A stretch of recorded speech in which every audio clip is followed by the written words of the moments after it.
This is a tale of two children, Bug and Stew. It is a tale of their grandparents and the love between them. Do you have a grandparent that told you a story? Maybe a frightening one? Have you ever wondered if a frightening story could happen to you? Maybe you heard about witches and thought, that's a different world. Squirm, little children, because the worlds are not so different after all. When Bug was very little, her grandmother told her a story. Once upon a time, long, long ago, but not so long ago that you can't remember, in a land far, far away, where wheat grows tall and forests are plenty, a witch lived amongst the old-growth forest. Baba Yaga. Born from the moist Mother Earth, Matka Shira Ziemia, a forest so old, perhaps it even knew the smell of dinosaurs. It carried the history of hundreds of generations. Queens and lords all passed through this forest in fear of one wise woman, Baba Yaga. But the mountains are no safer than the woods. Baba Yaga won't find you, but Yamamba will. She'll appear deep in the mountains, shrouded by mist, where every sound is muffled and trees watch with silent knowing. Some say she came from where the fresh river water mixes with the salty ocean at the Kawaguchi. But Yamamba is older than even the roots of the mountain, and there are deep places that no human will dare set foot for fear of her power. Stew knew all about this.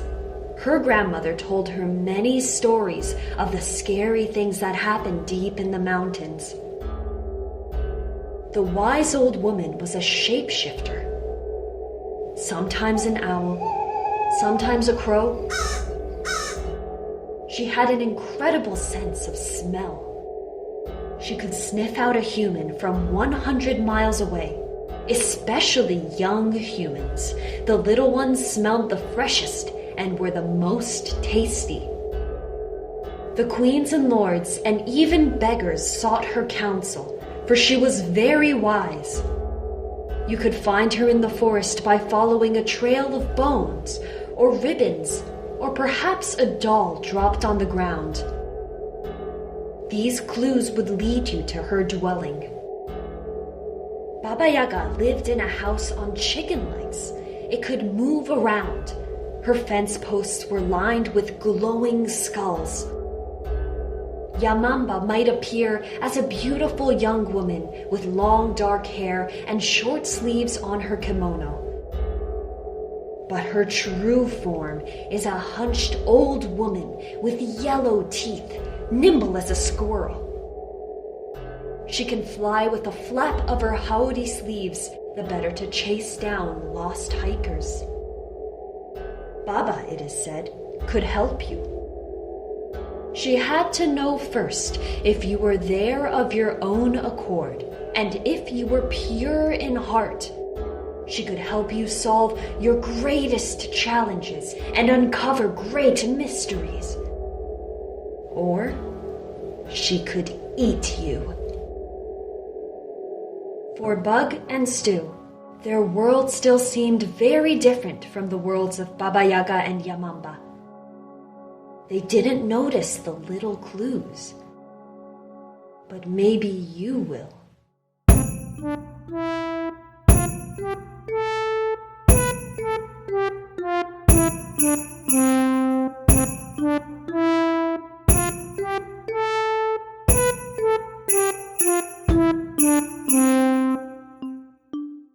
My family and I live just outside the capital of Poland, Warsaw. My parents are the first to live anywhere outside of the country now. Warsaw is a city. It's pretty much in the middle of the country. It has a small part of town which is really, really old. That's my favorite. It's called Old town. I like to take the bus there to see the big statue in the square. It's called Kolumna Zygmunta. If I go with my grandparents, they buy me cheese and oważanki. They're like little tiny bagels on a string. And sometimes waffles with whipped cream and strawberry sauce.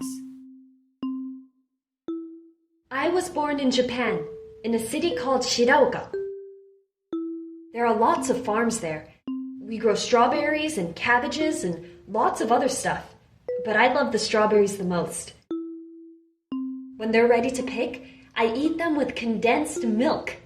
The condensed milk in the red and white tube with the cow on it.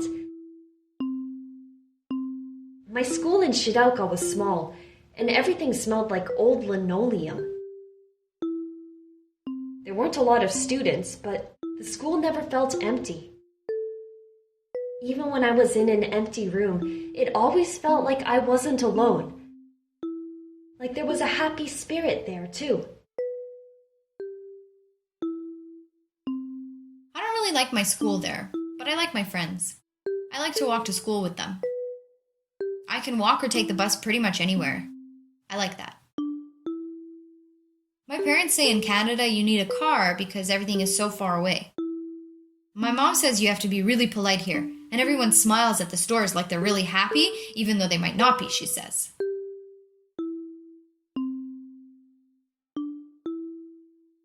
After school, we'd play hide and seek until the chimes rang at 5 o'clock, because then it was time to go home for dinner and homework. All the games would start and end by the little cemetery near the road. I don't know who it belongs to. It's just a small patch of grass next to a rice paddy with 5 gravestones. Mama says we used to have one too, in a small town farther north where her grandmother and grandfather's ashes were kept. But when she moved to the city and my aunts and uncles moved away too, no one was there to sweep the stones and trim the grass. Mama and her brothers and her sisters decided to gather up everyone's ashes in the family cemetery, and they went to the ocean. Mama says they rented a boat and went really far out. And then they spread everyone's ashes in the water.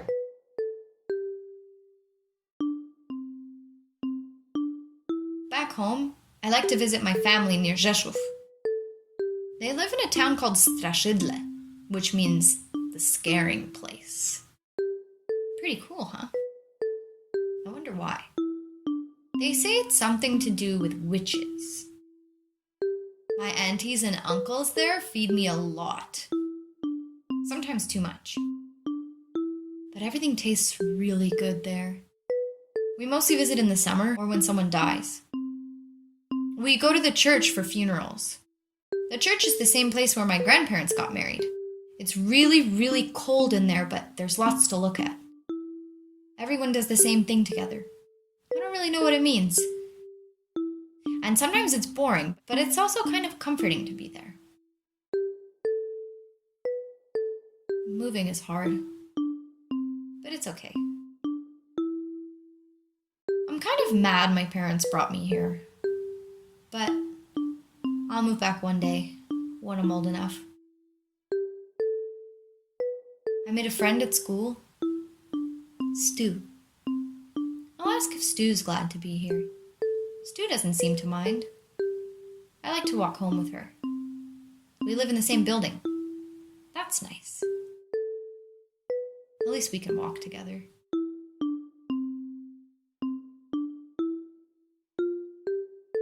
I like it here because I can see the ocean from the park near my house.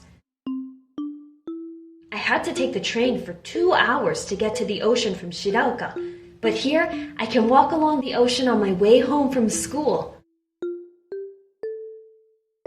My school here is really big and really echoey. There's so many more students than there were in Shidaoka. But I don't feel so lonely when I can see the ocean because my great-grandparents are there. I try to remember to wave hello and goodbye because you never know if their ashes are in the water. Ashes are so small, I would need to look at the water with a microscope. so I always wave to them so I don't accidentally ignore them. I made a new friend at school. Her name is Bug. We live in the same apartment building, so we walk home together. After I explained why I wave hello and goodbye, she waves at my great-grandparents too. I'm happy I can share that with Bug.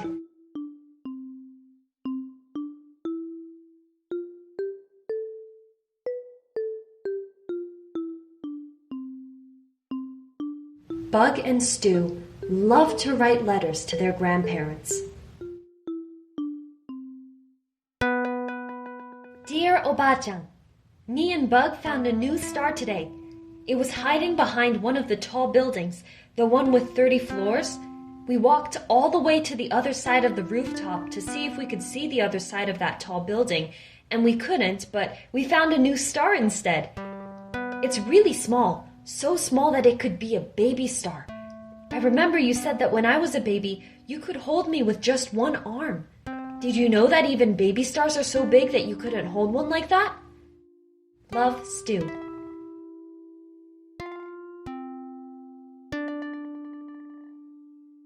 Dear Stu, I'm so impressed to hear that you and your friend Bug found a new star. I've seen many stars in my life, but I don't think I've ever discovered a new one. What will you name this star of yours? I remember you fit on my forearm when you were just a newborn. I would hold you out like you were flying, and you wouldn't get upset at all. You'd just calmly look around. You've grown too big now for me to pick you up even with both arms.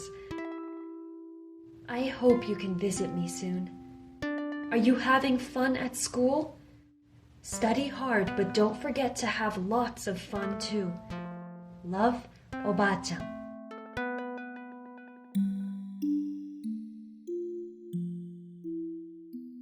Dear Babcha, I'm writing this to you from Canada. I live on the territory of the Musqueam, Squamish, and Tsleil-Waututh nations. That's what they tell me before every school assembly. Those were the people who were on this land first. They are indigenous. I'm not sure what the word for that is in Polish. The land is very green and blue here. We live by a big ocean. Sometimes there are seals there. There are big tankers that carry one thing from one place to another here. They sit in the water and don't move. Sometimes there are 7 or 10 in the water at a time. I miss you, Babcha. When will you come visit? Dear Bug, it's been so long since I've held you in my arms. Seems like just yesterday your parents told me you were moving away. Your Jadek and I are keeping very well here. He takes good care of me. He misses you too. He goes to the bazaar every day and tells me, I wanted to get some extra vegetables for Bug, but it's only you and me here. He wishes you were here to help him with the shopping. I tell him not to be lazy. Thank you for telling me about where you live. Are you making friends? Is your English good enough? Are you eating enough? Please make sure you eat all your meals. I wish I was there to make sure. Love, Babcha. Dear Oba-chan, is it true that the cherry blossoms are going to bloom this month? Summer break is starting in 7 weeks. Mama said that we're going to drive to a lake this summer. Have you ever swam in a lake before? Is it really scary? My friends at school told me that a car once drove into a lake and that sometimes the ghosts can pull you into the water. I don't think I want to swim in a lake. I remember you used to wear a blue swim cap and black swim goggles at the pool, and I wore the orange floats on my arms. Remember when I put them on my feet and I was upside down in the water? I don't know if you know this, but when you pulled me out, I was actually a little scared because I thought I might drown. Love, Stu.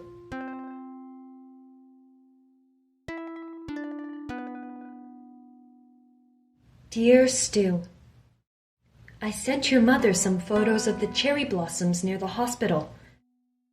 Have you seen them yet? My nurse took the photos for me, so you'll see me in a couple of them.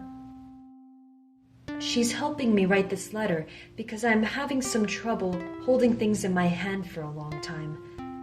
Don't worry though, I've started doing grip strengthening exercises. Thank you for always sending me letters. Every day that I receive a letter from you is my favorite day of that week. Good job for practicing your Japanese. Love, Oba-chan.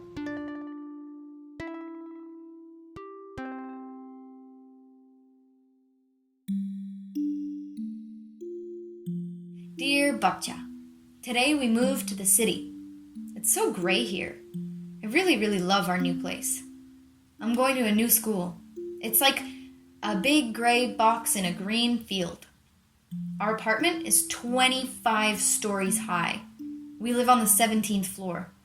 There are people above and below me all the time. It kind of feels like there's a humming going on all the time. Lots and lots of noise, but Mama and Tata say they don't hear it. We were calculating how many apartments there are in this whole building. Sometimes I wonder what would happen to all the poop from the highest floors. Does that all go down to the basement? I'm really glad I don't live down there. Friends. Well, one friend so far. Stu. Stu just moved here too, so the teacher sat us next to each other. We get along really well. My English is good enough. Thanks, Bakcha. I love you. Love, Bug. Dear Bug, I'm sorry I haven't written. Every time I try, the letters seem to fall out of my head. Your Jadak is helping me write this one. Please keep writing, even if I don't respond. Please take care of your parents. They are working very hard. Did you get the chocolates I sent? Your favorite, ptasie mleczko. When your tata falls asleep on the couch at night, please make sure you cover him with a blanket so he doesn't get sick. And please help your mother too. And remember, always keep positive.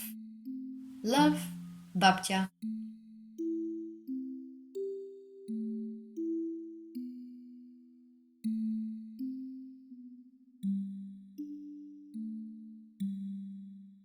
Dear Oba-chan, thank you for the birthday present. I'm so excited to wear the sweater to school on Monday. I love hedgehogs. My friend Bug likes hedgehogs too. She'll ask where I got my sweater, and I'll brag that my Oba-chan knitted it for me. For Christmas, could you please knit me a hat? I would like it to have a pom-pom on top, like the little flowers that grow when you do your magic powers. Love, Stu. Dear Stu, your mother tells me you've been feeling homesick. I miss you too, and I wish that you could visit me. But don't forget to make the most of all the opportunities you have right now. And if you ever feel overwhelmed, remember, take a break. I'll get started on your hat right away so that it's finished in time for Christmas. I have a lovely blue thread that I think would look wonderful on you. Love, Oba-chan. Dear Babcha, thank you for writing. And thank you for the chocolates. I'm saving them. I only eat one per day, and I have to hide them from Mama and Tata because they say they'll eat them if they're out. Babcha, at our school, there's a big red and white flag. It's the Canadian flag. It's huge. I like to watch it flapping in the wind. So much material. The Polish flag is also red and white. It's white on top and red on the bottom. In Polish school, they taught me it's because it's the blood of all the people who fought for the country in the land. The ground is soaked with the blood of its people. Is that true? I wonder why there's the maple leaf here. I wonder what it means. P.S. I'll always be sure to take care of Mama and Tata. Love, Bug.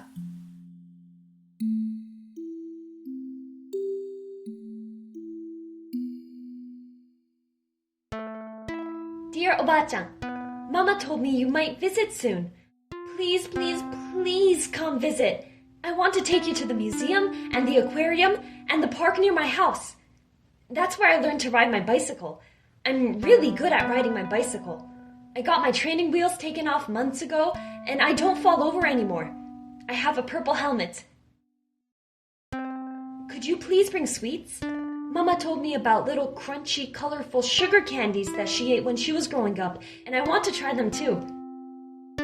I will share my favorite sweets with you too when you visit. Do you have all your teeth? I have seen a lot of old people who don't have all their teeth, and I can't remember if you have all of yours. I have sweets that you don't need to chew, so don't worry. All of my adult teeth have grown in. I was the first person in my class to lose all of my baby teeth. Mama says I'll need braces someday, though.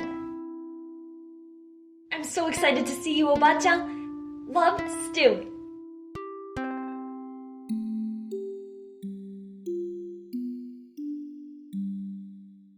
Dear Babcia, I haven't heard from you. Are you coming soon? Mom says she doesn't know. I looked out the window today and saw a bird flying by. It was a small bird I hadn't seen before. Usually it's just seagulls here. I imagine the bird flying high above all the buildings, through the dusty city and above, into the clouds and past the clouds. When you come, will you make the magic happen again? I haven't told anyone about it, just like you asked. But I really want you to teach me. Please let me know. Love, Bug.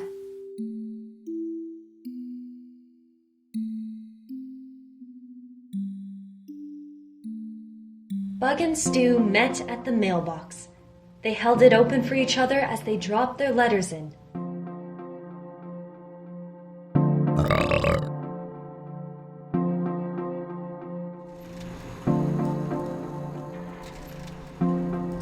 If we had a really big elevator, we could go all the way up to the stars?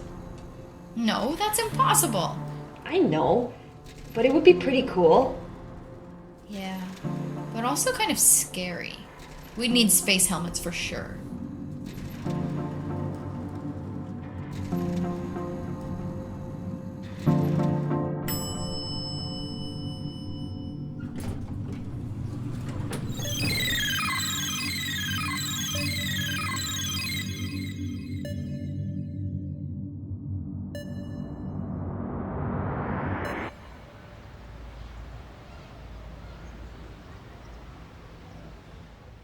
At home, when I look at the stars, I hear cicadas. What are cicadas? You know, the ones that make the noise like me, me, me, me, me. Oh yeah, me too. But we call those crickets. We'd also hear the people singing nearby. Only in the village, though. Sometimes they're really loud at night. W Szczebrzeszynie chrząszcz brzmi w trzcinie I Szczebrzeszyn z tego słynie. What is that? It's a little poem about a bug. What does it mean? Nothing much. In Szczebrzeszyn, the beetle sounds in the grass, and that's why Szczebrzeszyn is famous.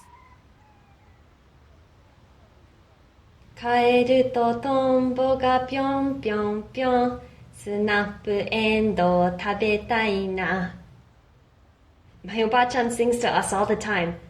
Funny songs. 足の裏がかゆいならたわしでゴシゴシ会いたい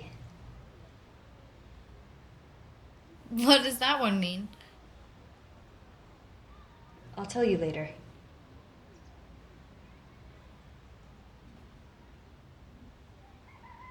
Z popielnika na Wojtusia iskiereczka mruga.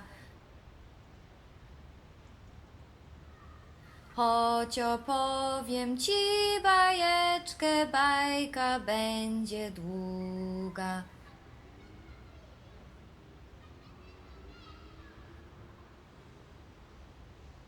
Dongriko, rokoro, dombriko. お池にはまってさ大変土壌が出てきてこんにちは坊ちゃん一緒に遊びましょうskończona bajka. どんぐりころころどんぐりこお池にはまってさ大変土壌が出てきてこんにちは坊ちゃん一緒に遊びましょう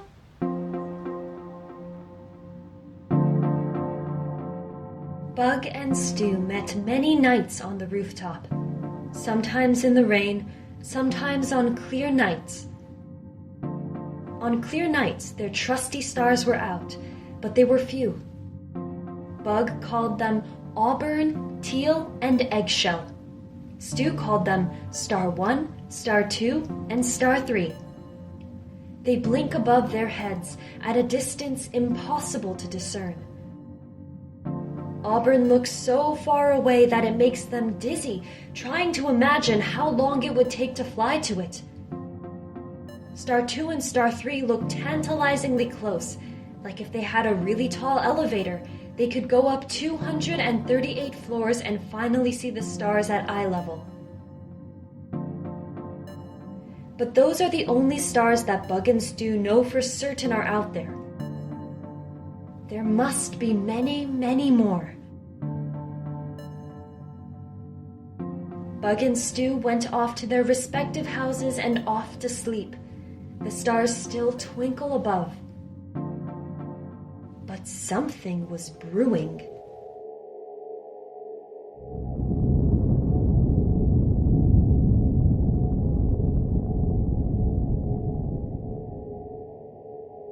Mama! I heard a rumbling. Bug heard a rumbling. I hear it there. Go to sleep. I feel the walls rumbling all around. A vibrating sound. When I'm alone and trying to sleep, it instantly starts to creep. Do you hear it? Do you hear it too? Go to sleep. Stu, Stu, are you awake? I heard a rumbling, felt a shake. Stu, Stu, are you awake? I heard a rumbling, felt a quake. Baka!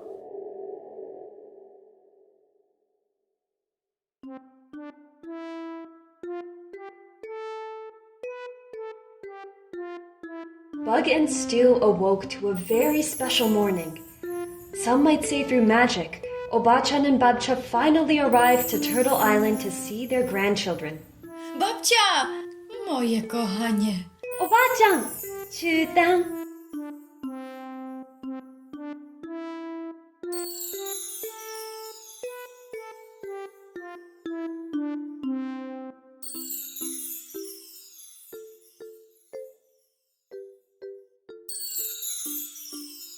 The end. Koniec. Another one, please. It's time for bed now. Please. Kiedyś, dawno, dawno temu. Another? 昔々あるところに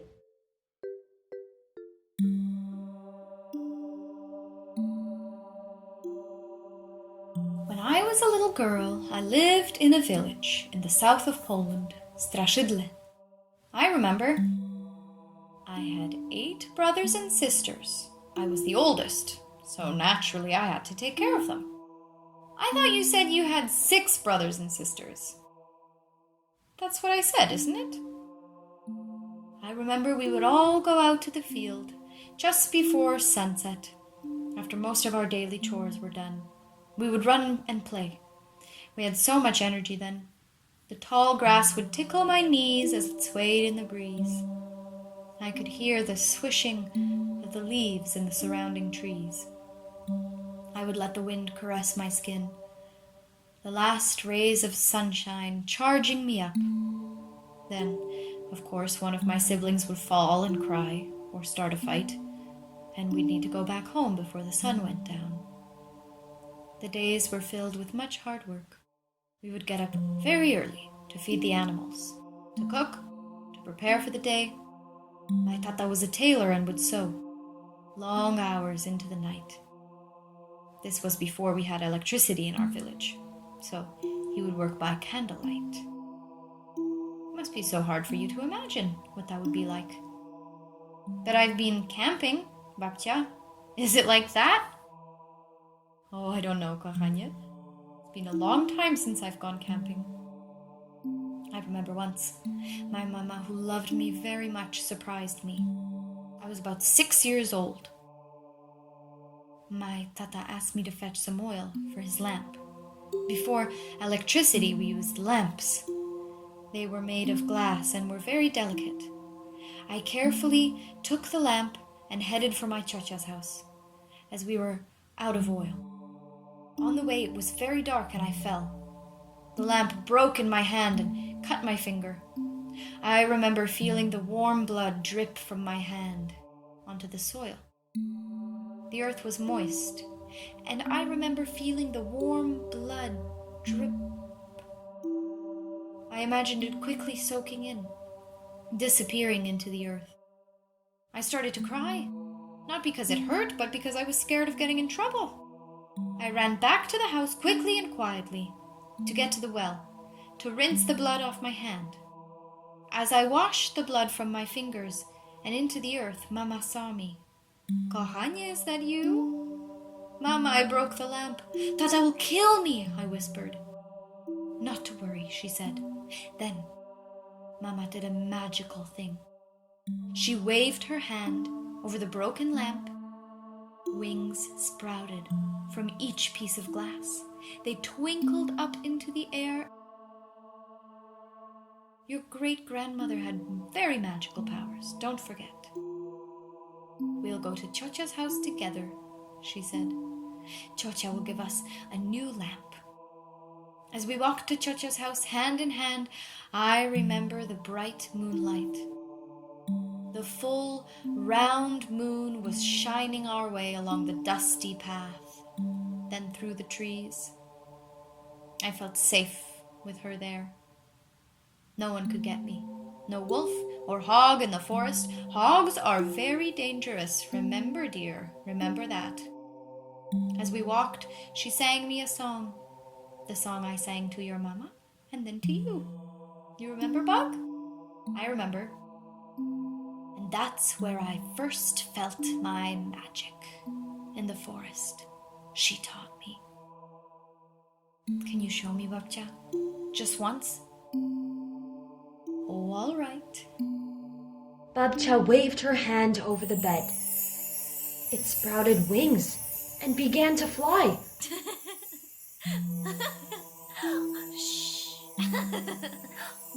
Just a foot or two off the ground, but it was flying.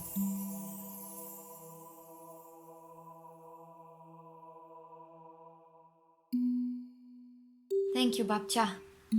I'm so glad you're here. Me too. Now it's time for bed.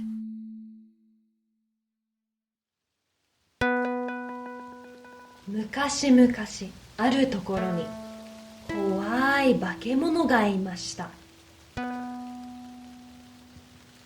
I lived in the mountains for a little while when I was small, even younger than you. My mother stayed in the city, and my father was fighting in the war. All the school children were sent to live in the countryside because it was safer there. Why didn't your mama go with you? The school teachers were the only adults who were allowed to go. I hated it. My teacher was so strict. Once he made me stand in the hall and hold a pail of water. Why? What did you do? Oh, I don't know. Probably caught passing notes. We lived in a big gymnasium in the only elementary school in some little town. All around us, mountains and forest, as thick as the hair on your head.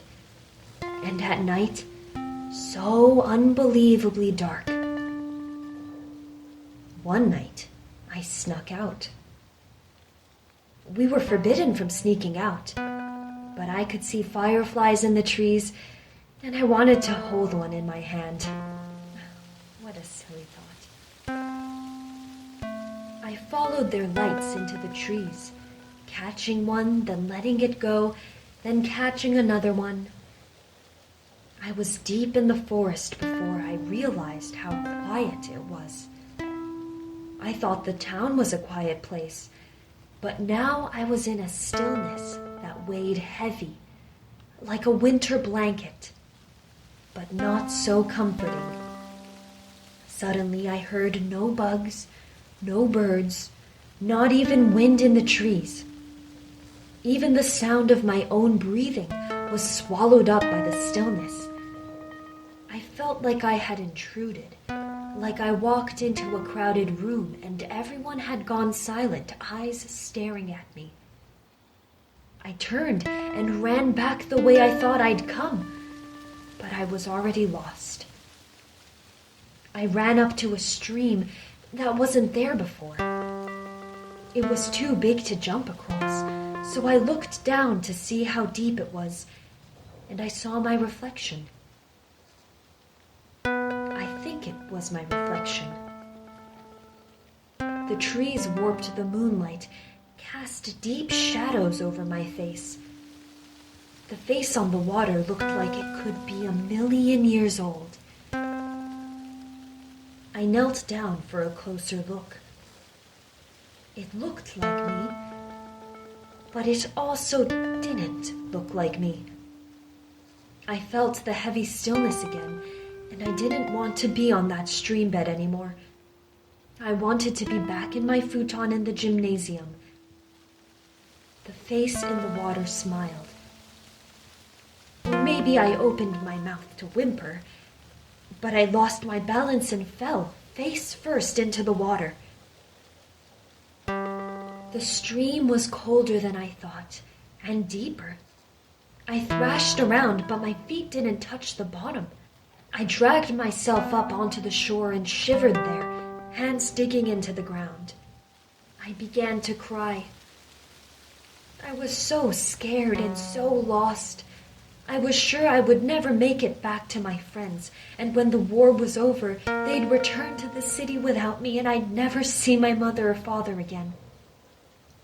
I sobbed and sobbed, but then I felt something pushing against my palms through the soil. A tree was growing. It lifted me high above the forest, and I could see the town, with its school and the gymnasium where I should be asleep. I ran back as fast as I could, and I snuck back in just as the sky began to turn lighter. Can you show me again? Please? I'm not as strong as I was back then. Please? Bring that pot over there and place my hand on the soil. Stu took a planter from the windowsill with a few small sprouts growing inside. She lifted Obachan's hand and placed her fingertips on an open patch of soil. Obachan concentrated, strained, and suddenly another sprout poked out of the dirt. It was strong and healthy. Stu looked on in wonder. But it was only a sprout. Obachan smiled sadly at her lackluster creation. Bug and Stu fell asleep. Their grandparents went off as well. When Bug and Stu awoke the next morning, they started their day like they always do. Bug fell out of bed. Stu stretched her arms wide. They each put on their slippers.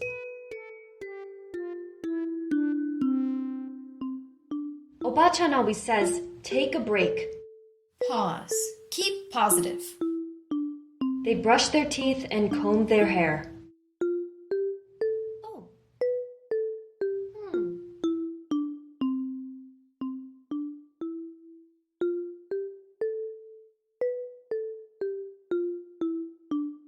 Stu's mother was on the couch with her head in her hands. She was crying. Bug's mother was washing the dishes, her back to Bug. She is not here. I am sorry, Stu. Where did she go?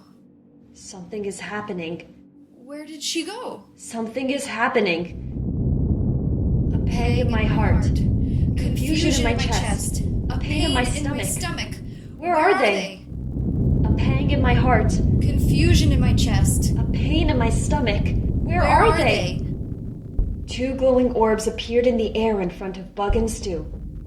The orbs whizzed out of the apartment doors. Bug and Stu ran after them, up the stairs, onto the roof. Come back! Stu! The apartment rumbled and shook. Chicken legs sprouted out from its bottom.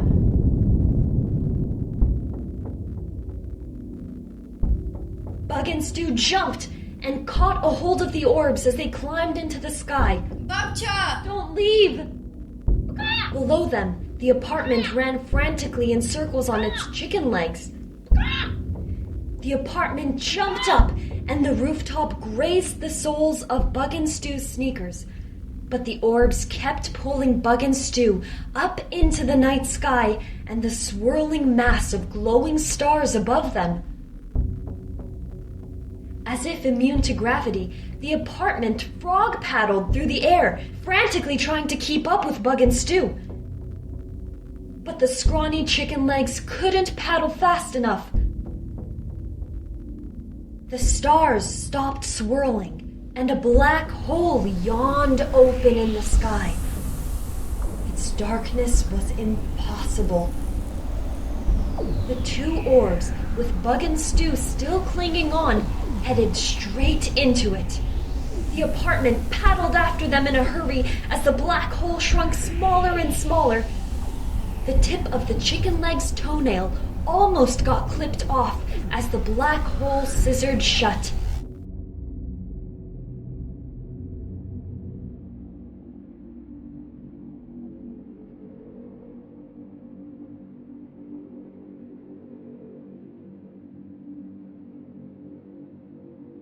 Bug? The air smells different. It smells like nothing. Where are we going? Babcha? Obacha? Ka? Ka? We're over here.